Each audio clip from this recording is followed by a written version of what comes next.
Okay. Can you all hear me? Yeah. Good.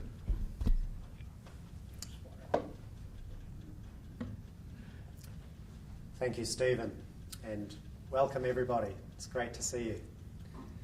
So I'm just going to give a brief overview of the American Monetary Act, and then we can get to some questions if we've got time, which I think we probably will. And also we're going to have a panel session at the end of today where we can discuss some more details of the American Monetary Act, but I'll get underway.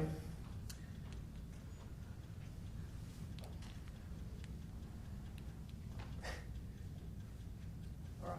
So the American Monetary Act, as Stephen has described many times, is really the initial minimum steps necessary in the monetary area to put time on our side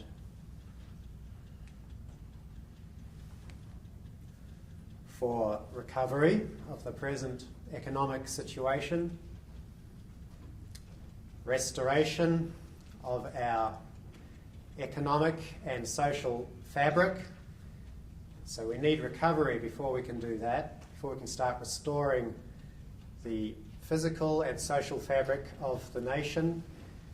And I have to say that when I first came to America 5 years ago, I was quite shocked at the deterioration of the roads and things like that, at the buildings that had broken windows and boarded up windows, and it was really a shock to me, and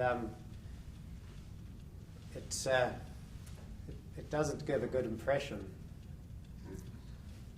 Now, so we need to rebuild our physical infrastructure, our social infrastructure in the US and in other countries, and to achieve a level of stability, because that is the platform or the foundation upon which we can build prosperity. You know, people need to know that the rug is not going to be pulled out from under them at a moment's notice on the whim of somebody.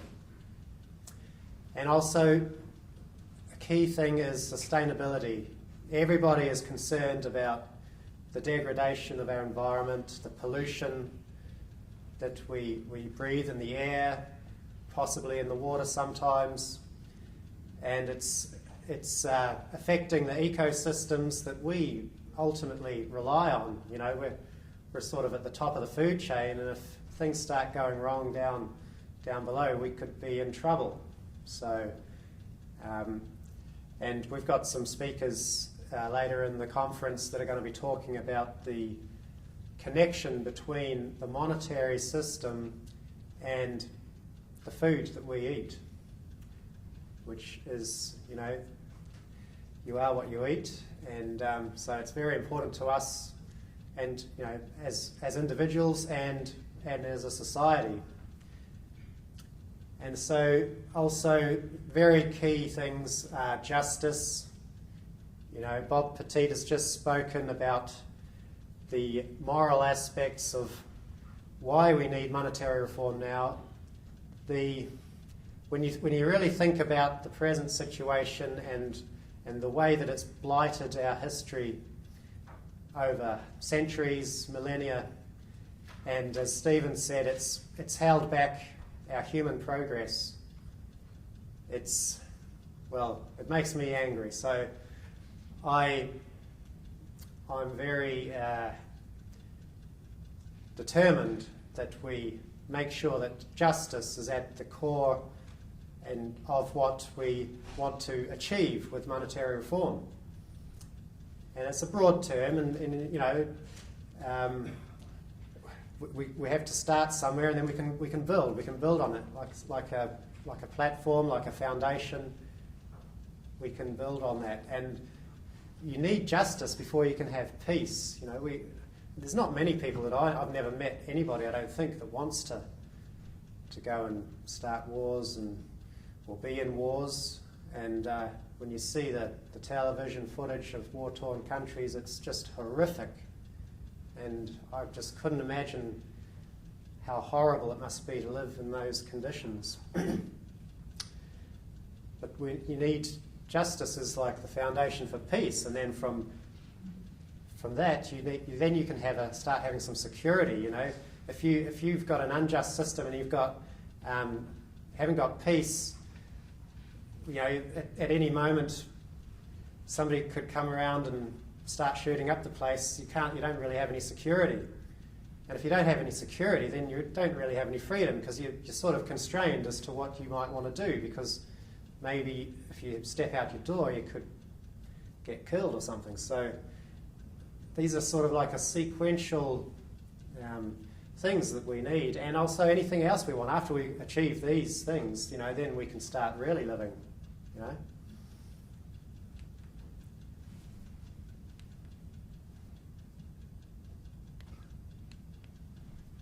Third is. Oh.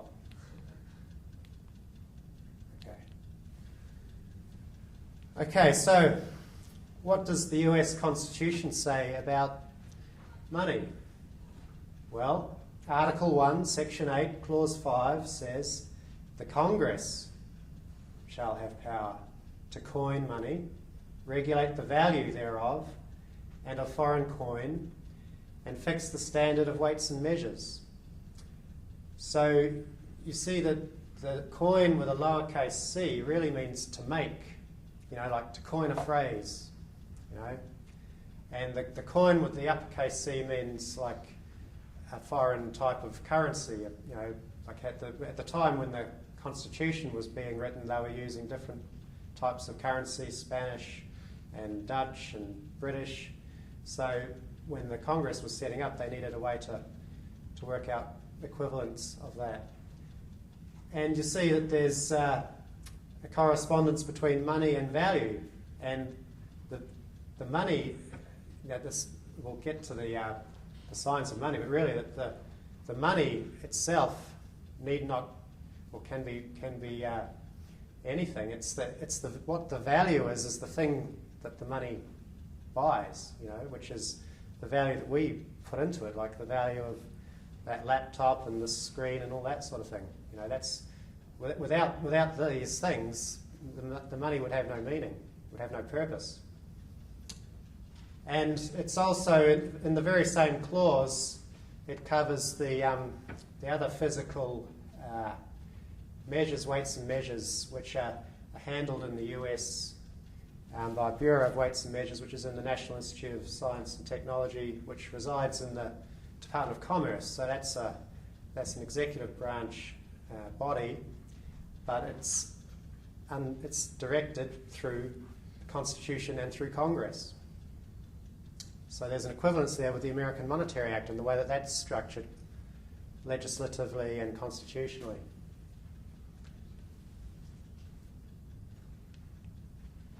Okay, so the American Monetary Act, Title I, in your 32-page brochure, the sovereign and constitutional power to create money is taken back by Congress and restored within the US's system of checks and balances, as the Constitution lays out and as the political and governmental system administrates.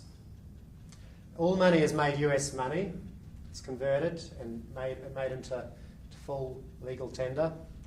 A monetary authority is established, and that is a statutory body. It's following the law of the land, and it will determine how much money is needed in the economy to meet statutory monetary policy objectives. You know, it's not going to be their own ideas. It's going to be what democratically and legally has been determined that this is what we want to achieve. And then I come from an engineering background, civil engineering background, and one of the key philosophies in engineering, civil engineering construction, is that the principal, the person that is getting something built, they tell the contractors what they want built. They give them the plans and the documents, but they don't tell the builder how to build it. You know, or the contractor, they don't tell them how to do it. They say, this is what we want, now you do it. Okay? So that's there's a distinction between the objective and how you achieve that objective. And so the monetary authority will be drawing on the resources of the best brains available to work out how do we achieve these objectives, which we've democratically decided that we want to achieve. And the Congress will determine those monetary policy objectives and will also ultimately authorise all of the spending of money by the government into circulation, into the economy, as it does now already. All spending bills originate in the House of Representatives, and that'll still be the case because that's in the US Constitution, It's already there. And the Treasury will create and issue the money as authorised by Congress and administer and regulate the monetary and banking system as it does now, through the comptroller of the currency.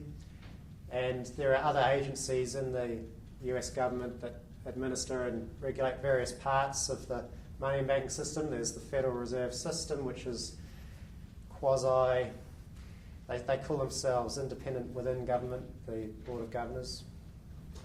But as we'll find, we make it so that there's no doubt that they work for us. And there's FDIC, various other ones, but really the Treasury, everybody thinks of that has to do with money, That's just what Treasury traditionally meant.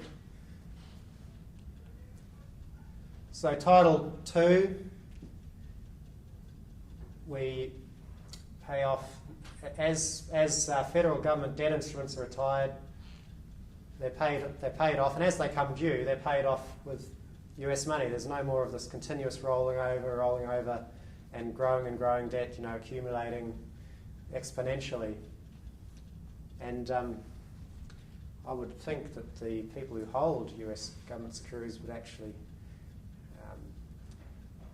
not like to know that they're going to get their money, and because of that accumulating, exponentially growing process isn't going to be carrying on, which is one of the contributors to the reduction of the purchasing power of the dollar and the financial assets they're holding. That they're going to be better off in the long run, I would think.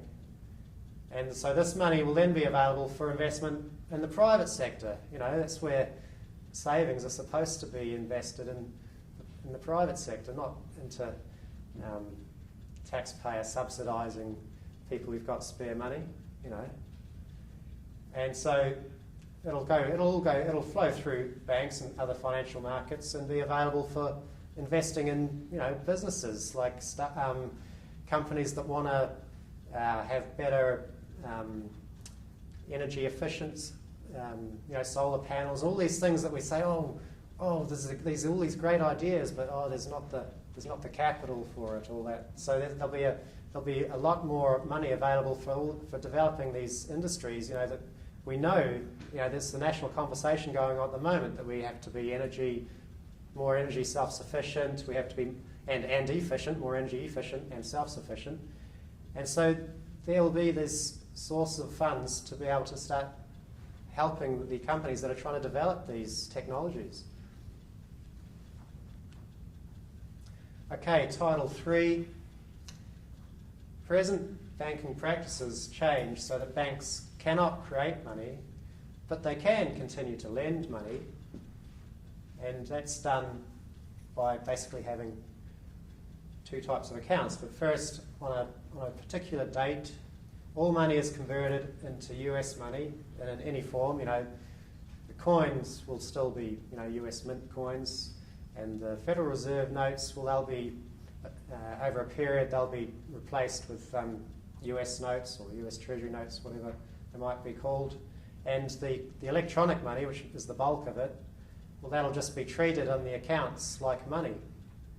It'll be treated as though it is money. At the moment, your bank balance in your checking account is not your money. It's an unsecured loan that you've made to the bank. And you probably didn't know that you'd made that loan to the bank. But that's the way it's treated on the bank's accounts. So there'll be an accounting change so that it actually is your money, the same as having, money in your pocket. And you can still transfer it, say I want to pay my electricity bill and I want to pay for my groceries. All of that functionality, you'll still have all of those benefits of the convenience of electronic money. So the Treasury will administer that conversion process to ensure that, and they'll make sure that banks will have enough money, because as Stephen mentioned, as old loans are repaid, money goes through to a revolving fund, which will eventually be spent out through government spending. But there'll be facilities there to make sure that there's sufficient liquidity, if you want to. I don't like using these terms, but liquidity, or basically money. I don't know why we just can't call it money, and it will be money that's available to make sure that things don't dry up. We need this. It's like the oil for the machines, the bearings of the machine. If it runs out, then things start seizing up, and we certainly don't want that to happen. So all money previously created is returned, and it's reissued as needed, and more if needed. As the monetary authority will work out, well, the economy's growing at this pace. There's this much demand in the economy, so we need this amount of money to represent that demand that we need to make things work properly. So, and the banks will stay in business like any other business. They'll still provide all the good services that we make use of. They do have the expertise, the commercial acumen to work out what's a good sort of thing to lend to and what's not. It's not the place of politicians to be making those decisions necessarily, unless there's a demand in the electorate that we pursue certain public policies. But that's a political issue. That's not really a monetary or financial issue. And Title 4, the Federal Reserve System is placed within the US Treasury, and it will continue many of its important functions. They operate as the central bank, the banker's bank, and the government's fiscal agent, holds the government's accounts, bank accounts. The national payment system, things work. You can send money anywhere in the world, and it works. And it will still work. Nothing will change with that. And also the clearing system will still work, and it'll be much less complicated, because there won't be sort of like a two-tier system of bank money and central bank money, or bank credit and central bank credit.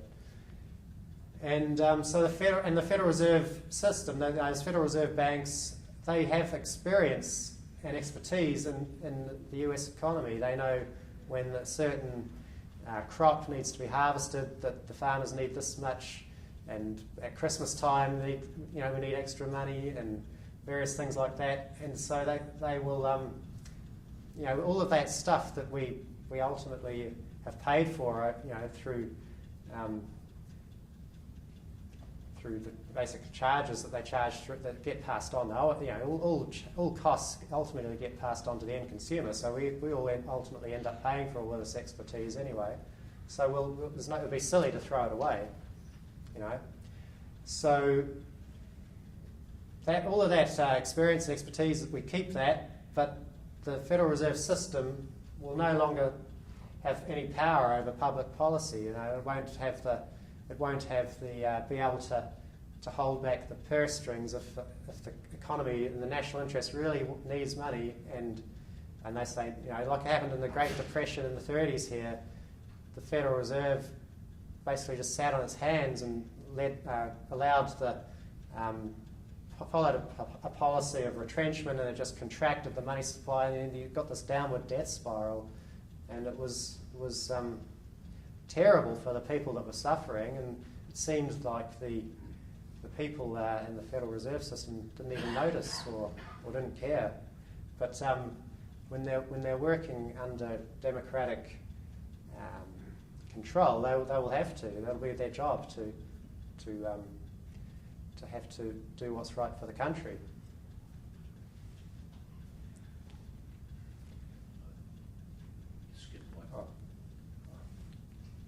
Okay, in Title 5, this is where money can be created and distributed to create new wealth and to restore existing wealth to good condition. So like our roads, as I mentioned, I was just shocked when I first came here and just the massive potholes in the road and ka-dunk, ka-dunk, ka-dunk. It's unbelievable. And the bridges, all I could see the rusting reinforcing steel, all the concrete had spooled out, and it was just. And then apparently there were stories on the radio that a lump of concrete fall down through someone's windscreen and cause a terrible accident. And I just don't know how people put up with that. So that there's infrastructure improvements. That's the hardware. As Stephen has mentioned, it's so important to have to keep us in the picture. People. It's what we call the human infrastructure. And that's like the software for making the hardware work. And so, education and healthcare are just basic things that a civilized society, we know we've got the technology, we know how to do it. Medicine and hospitals and doctors and that, they've been around for a long time. We know how to do it. And same with teaching. We've got all these wonderful educational institutions, and people just need money to access them, or we need money to fund them so that people can access them. And then there's farming parity, which is Tommy Gregory's going to be talking about that. He's from the US Department of Agriculture, and it's basically a way that allows for a fair price mechanism for farmers, our primary producers, which we rely on. If we didn't have farmers to grow our food, where would we be? We'd be dead. And likewise, if we didn't have other, it's mainly farming, but there's also other primary production. The quarriers, the miners, the you call them here lumber, tree fellas. All of those things, this is the food and fibre we need for building everything. Everything else that we produce, that we manufacture after that, is based on these raw materials which we need to get. And so we rely on, it's a vital part of the economy if they don't start from a fair go, then everything else just flows badly from there. So. And also there's a one-off initial citizens dividend, which basically, it's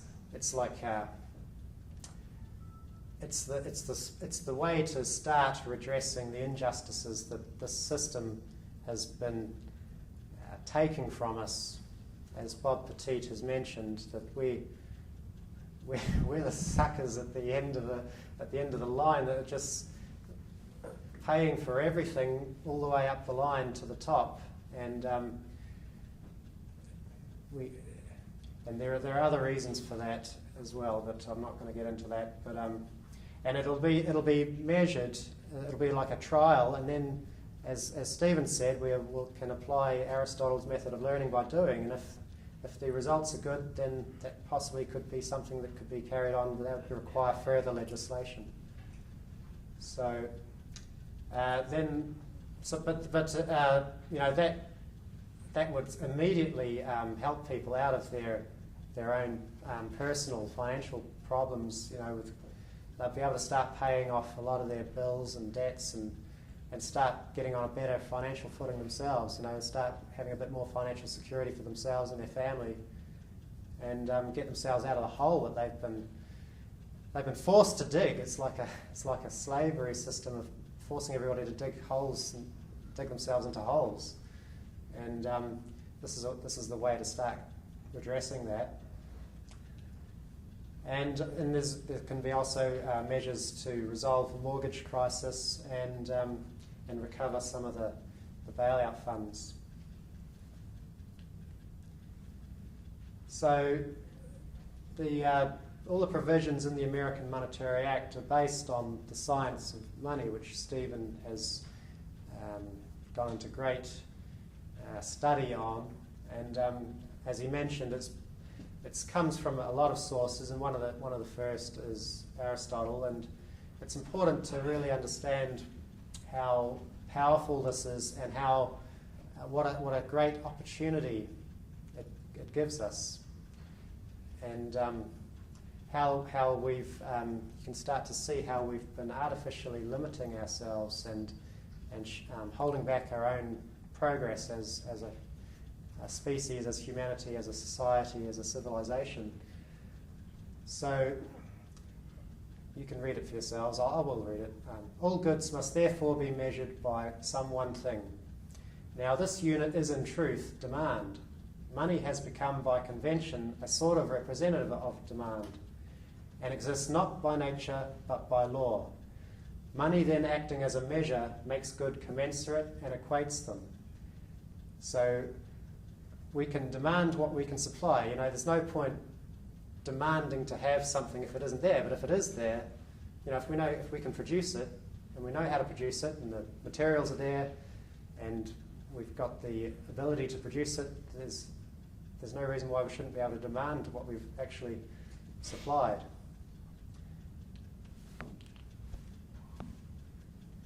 Okay, so there's another quote, and Stephen mentioned this one briefly as well. So money is a device whose legal and permanent value, being officially promulgated, circulated and maintained its purchasing power from its quantity. Since that time, only one consideration in exchange is called merchandise, the other is called price. So we need money to meet the price of the things that we supply.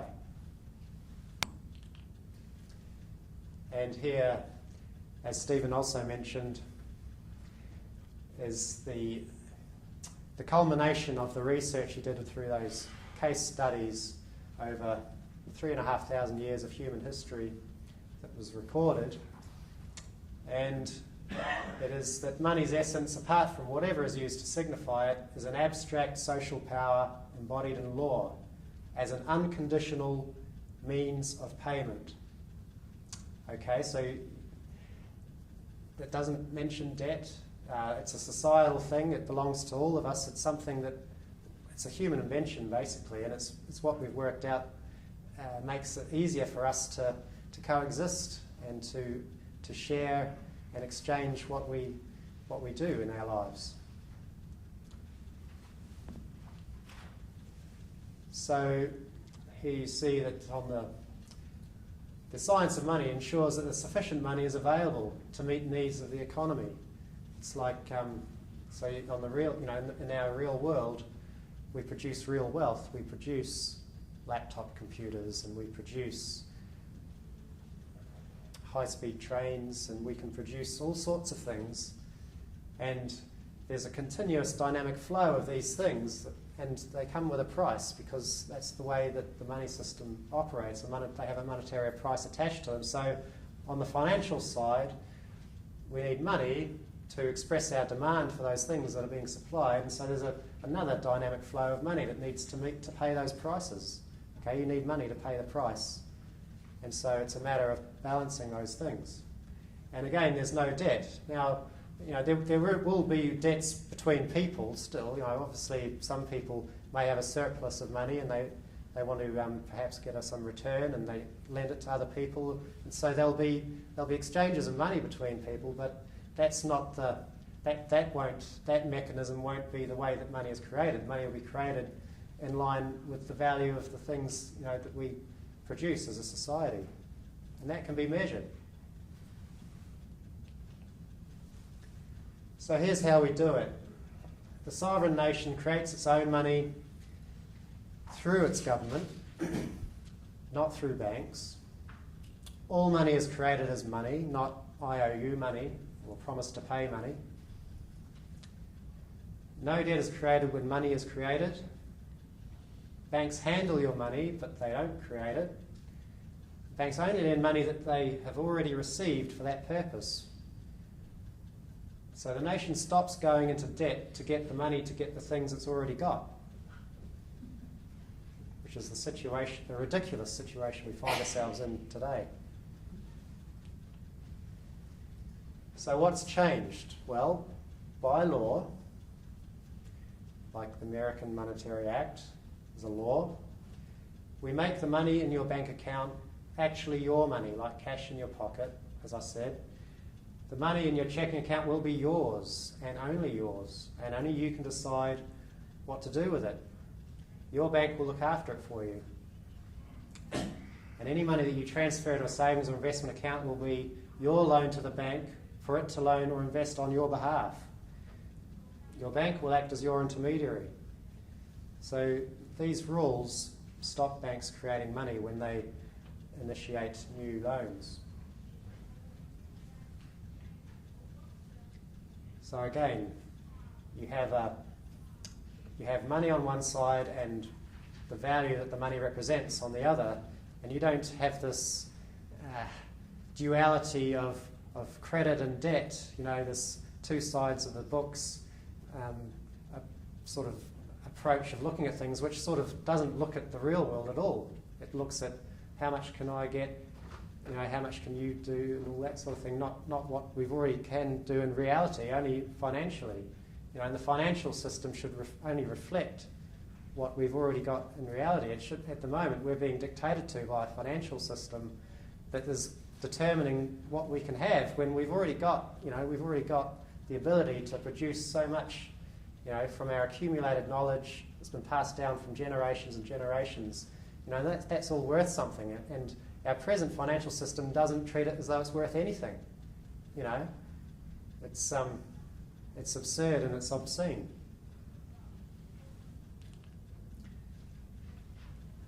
So structure, you know, this is very simplified, you know, sort of structure, but you know, you've got the people.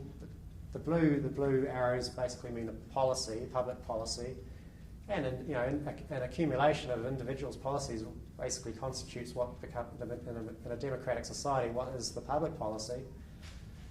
And you know, so they say to Congress, you know, this is the sorts of things that we want.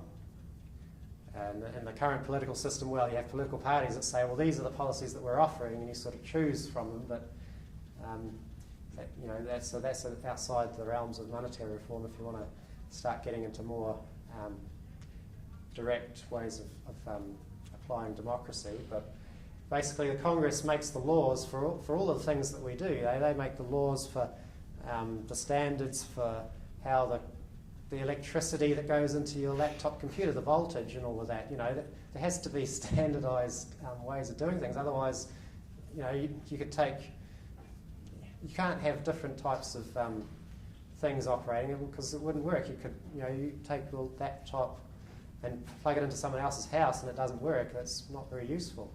So the Congress will determine what the statutory policy objectives are as codified in law, and the monetary authority, that's where they work out what to do, how to achieve that. It's like when the engineer in an engineering project, say the city council says, well, we want to build a bridge across there, but the city council doesn't tell the builders how to build the bridge. They say, we want a bridge built, this is what we want it 4 lanes wide, and you know, obviously we want it to reach the other side, and then the contractors put in bids, and they work out, different contractors, one might build it one way, one might build it another way. They've worked out what they think is the best way, and you leave it to the, you know, they're the experts at building bridges. You know, you don't start getting the mayor involved into things like that. So, and then the monetary authority will advise the Treasury, well, and through Congress again, you know, that all spending bills have to come through Congress, and the Treasury will basically administer. You know, there's a separation between the policy and the administration of it, and the Treasury, you know, they're the ones that then issue the money through the incorporated Federal Reserve System, and then it's just, you know, the money is distributed out. It's entered into circulation or into the economy, however you like to say it.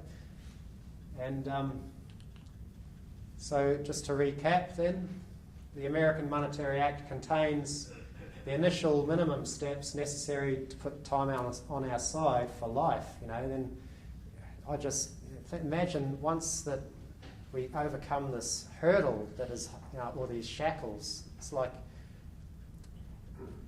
there's like invisible chains that are all binding us. You know, every dollar that we have is like on a string, and can be pulled, and it's tying us up.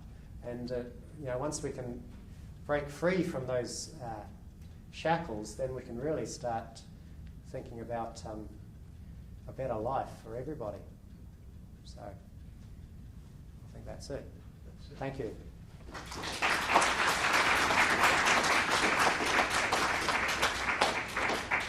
Take some questions. The lady. What do you see as the next series of steps that would follow the initial minimum steps that you presented? That's a good question.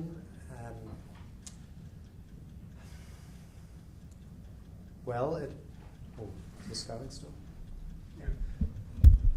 It has been discussed that there will be some needs for some ancillary financial controls in the financial system to perhaps stop some of the practices which can allow manipulation to go on through what amounts to sort of gambling going on. And there are, you know, Stephen has mentioned in the past to me, there's various rules. Stephen worked in the financial market, so he knows all of these things. There's things like uptick rule and various things that mean that basically can't allow things to sort of either go all the way down or all the way up. There are sort of like limiting constraints, you know. And one of the things that could be done very quickly is to reinstate, you know, provisions like were contained in the Glass-Steagall Act, which separated, you know, your bank that you use for your deposits from investment type banking, which is really designed for helping new companies float their shares and all those sorts of things. You know, they're really quite different functions, and so they really probably should be kept as separate.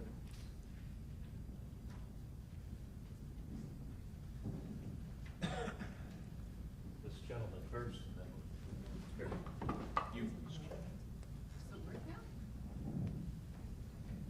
You said that money previously created by the banks is to return to the Treasury as it's paid back. And the idea on that is that this money is society's money, therefore, in other words, the bank created it out of nothing for the most part when they lent it out under fractional reserve rules. So something like 9/10 of the money that they're getting back would then be paid back into the Treasury. I mean, this would be based on, I'm just trying to see if I understand this clearly. In other words, if the bank had a net worth of so much, say $100 million, and they lent out $1 billion, then as these funds were coming back, 9/10 of it would be considered society's money, so that would be paid to the Treasury. Am I understanding that correctly? Yeah. At the moment, those what are called deposits are counted as a liability on the balance sheet of the bank, and that liability will be basically replaced with a liability to transfer that money, an obligation, if you like, to transfer that money when it's received onto the Treasury, as though the Treasury had created that money in the first place and had used the banks as intermediaries to then on-lend to their borrowing clients. So it's basically it's an accounting change for the conversion, and then there's accounting rule changes for the ongoing operation of the banks after the reform. And yes, then but of course this won't all happen at once. This will be happening over a long period of time. You know, some of those mortgages are like 30-year lifespans, so there'll be a time factor involved with a lot of those repayments, and there'll be a profile of so much in the first year and so much in the second year and so on, and the money will then, you know, basically the monetary authority's job, well, one of the main jobs it'll be, is to make sure the economy functions smoothly. So they're not going to sort of accumulate all this money out of circulation and keep it and let the economy starve of money, because then they'll be breaking the law that they were set up to administer, you know. Well, one other point then, I wonder if that wouldn't go into the mortgage foreclosure crisis, since most of the money that the people owe to the banks is really, would actually be going to the government. So then the government would say whether they wanted to foreclose on these people or not. If 9/10 of the money is the legal contracts, the legal contract is still between the borrower and the bank, as you know, as far as mortgages are concerned, and the medium that the contract is valued in, which is monetary units. That monetary unit belongs to the society through the government, but the contract is between the two parties to the contract. So the government won't be taking over people's personal mortgages, although with Fannie Mae and Freddie Mac they sort of have already to a certain extent. But unless it's a particular public policy decision that people democratically decide, but basically that the contracts, existing contracts, loan contracts and mortgage contracts will still remain between the parties that initiated them, and agreed to them.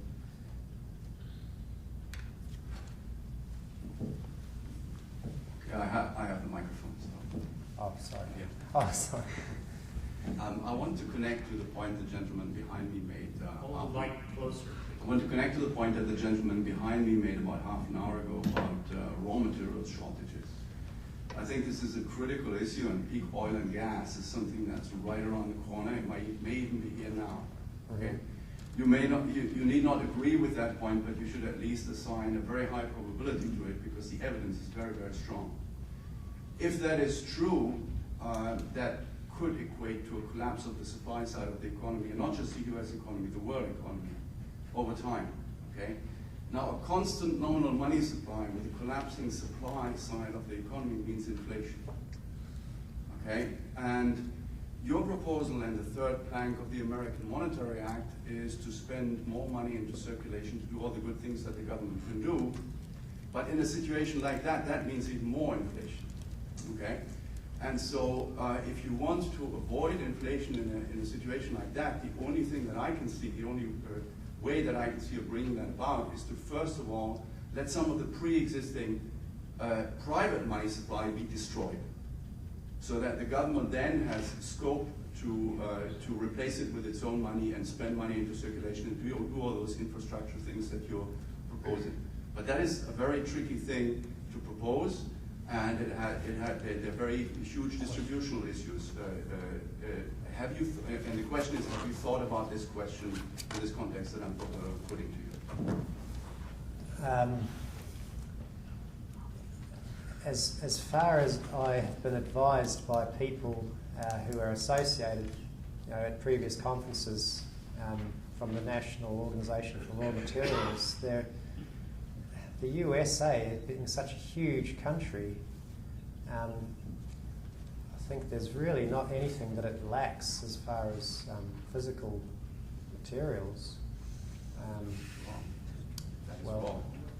Okay, well... Oil is definitely a case where that's wrong. Yeah. Yeah, you're importing virtually half the oil you're consuming these days. And Well, that's where technology comes in. That's where the education comes in to develop new technologies. the big ask. This is a monetary reform act. It's not, we can't control the physical universe, But I think that we have a lot of potential in our planet and in our creativity to be able to deal with our problems. Because we have so far. We've survived ice ages. The Aboriginal people have learned to live in the desert for 100,000 years, Jamie, on your slide, Title 5, you had a statement that said immediate arrangements to resolve mortgages, etc. What did you mean by that? Well, it's it's a provision in that part. Well, it was last time, and that's to be decided. It's not for me to decide. That's for regulators to decide. Like the way that the savings and loan crisis was resolved by, largely due to the leadership of Professor William Black, who helped with that. There are ways of resolving things. I'm not paid enough to work out all these things.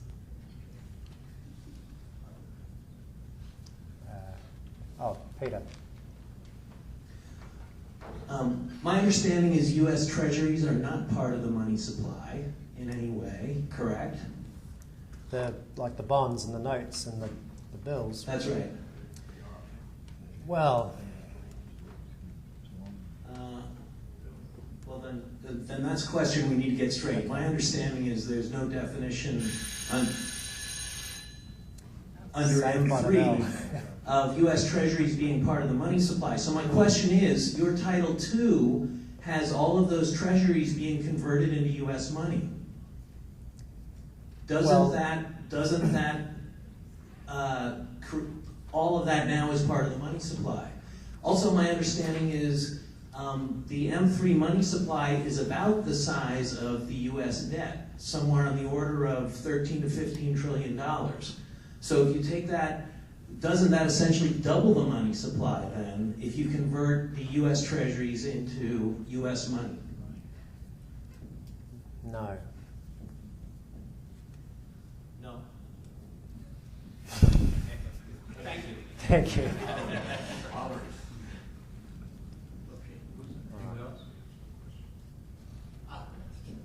That's fine, I can do it loudly.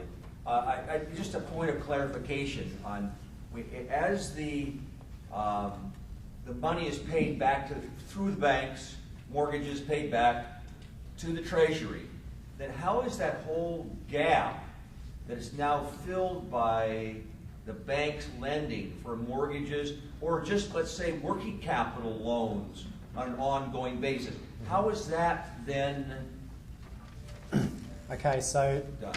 it's like a continuous circulatory flow, and when it gets back to the Treasury, it doesn't stop there. It then gets re-injected back into the economy, and then it'll flow through people's accounts, and then eventually someone will have some surplus that they want to put into a savings or investment account, and then it can be transferred to somebody who needs it. And so that can be the primary or a source of working capital and finance for equipment and things for businesses. And then there is also there's the ability to provide facilities to make sure that if there is a genuine need for finance that is a good loan, the money can be made available. So you mean it might get lent back to the bank by the Treasury, possibly, to let them be the managers of, they already are in terms of deciding which is a good loan and which is a bad loan. They already have that expertise. They right? do that now, and we don't want to take over the banking system and all of that commercial. It's really a commercial activity. They have that. That's their sort of place in the economy, is for making those sorts of or carrying out those sorts of functions, and we don't want to upset all of that. I have two questions. Maybe this isn't the meeting to do it at, but as I hear all of this, it makes a lot of sense. But I keep thinking that right now our lives are in the hands of the owners of the New York Federal Reserve Bank. And how do we get to the point of at least having this as a national issue? These bankers aren't going to sit back and not do anything. And we've had, how many, 47 recessions? I forget how many, Robert, you probably had. Yeah, 47, that's right. And they're very capable of doing, we know that. So that's my one question is, You know, what strategies do we have right now to present this? And the other one is, even after this is done, right, say it's implemented, the basics of it are in place, what's to prevent the bankers who are angry from stopping giving loans out to people? I mean, we still need them to give loans. Yeah, well, if people have, well, the first question will really be answered. We're going to have a panel discussion, and really one of the ways of you know, building a movement is to have conferences like this, and then to go out and communicate it, the ideas to people. So, and then, you know, we still do have a political process that we can make use of. But specifically for the second question, the savings or investment accounts will be in consideration for people giving up their purchasing power for a period. They'll be recompensed with some form of, whether it be interest or commission or some sort of return on their investment. And so that's something that the bank has to come up with. So it's in the bank's interest to on-lend that money at a higher rate, you know, on a spread or a margin, to make sure that they can pay their depositors. You know, the way that people imagine that banks work now, and a sort of and in the way that savings and loans used to work, you know, so that there'll be a commercial imperative for banks to make loans if people have deposited money with them for that purpose. You know, otherwise they'll start losing income, and then their shareholders won't be happy. Thank you, Jamie.